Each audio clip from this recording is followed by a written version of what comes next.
وہ لہراتا نظر آتا ہے حزب اللہ کا جھنڈا۔ السلام علیکم ورحمۃ اللہ وبرکاتہ۔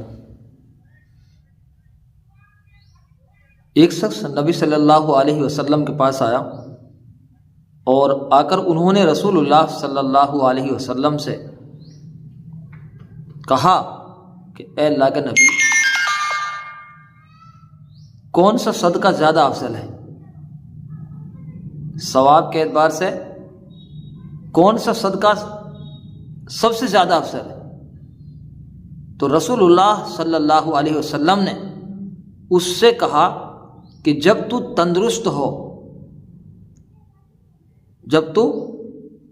ہو اور مال کی حرص تیرے دل میں ہو اور تجھے خود کو فقیر ہونے کا ڈر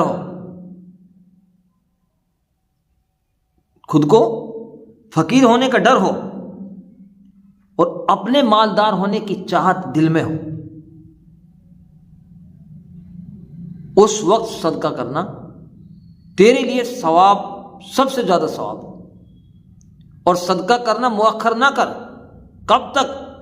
جب تک روح حلق تک پہنچے، یعنی آخری سانس تک انسان صدقہ کرے۔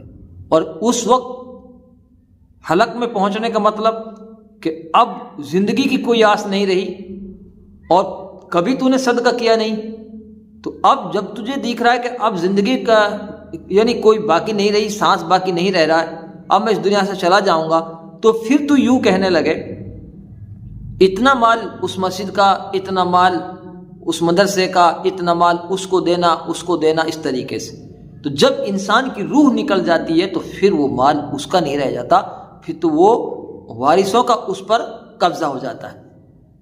اسی کو رسول اللہ صلی اللہ علیہ وسلم نے بڑے تفصیل سے بتایا کہ ایک آدمی نے کہا کہ اللہ کا نبی، کون سا صدقہ ثواب کے اعتبار سے زیادہ افضل؟ آپ صلی اللہ علیہ وسلم فرمایا کہ تو صدقہ ایسی حالت میں کرے کہ تندرست ہو اور مال کی حرص تیرے دل میں ہو اور اپنے فقیر ہو جانے کا ڈر ہو اور اپنے مالدار بننے کی تمنا ہو، چاہت ہو، اور صدقہ کرنے کو اس وقت تک مؤخر نہ کر کہ جب تک روح حلق تک پہنچے۔ کیا مطلب؟ حلق تک پہنچنے کا مطلب یہ کہ جب زندگی کی آس نہ رہے، سانس باقی نہ رہے، پھر تو یوں کہنے لگے اتنا مال فلاں مسجد کا یا اتنا مال فلاں مدرسے کا، جب تو یہ کہنے لگے تو یہ ہے ثواب کے اعتبار سے سب سے بڑی۔ اس لیے ہم سب صدقہ کریں، اللہ کے راستے میں صدقہ دیں۔ صدقہ بہت بڑا ایک عمل ہے اور صدقہ بہت بڑا ثواب ہے۔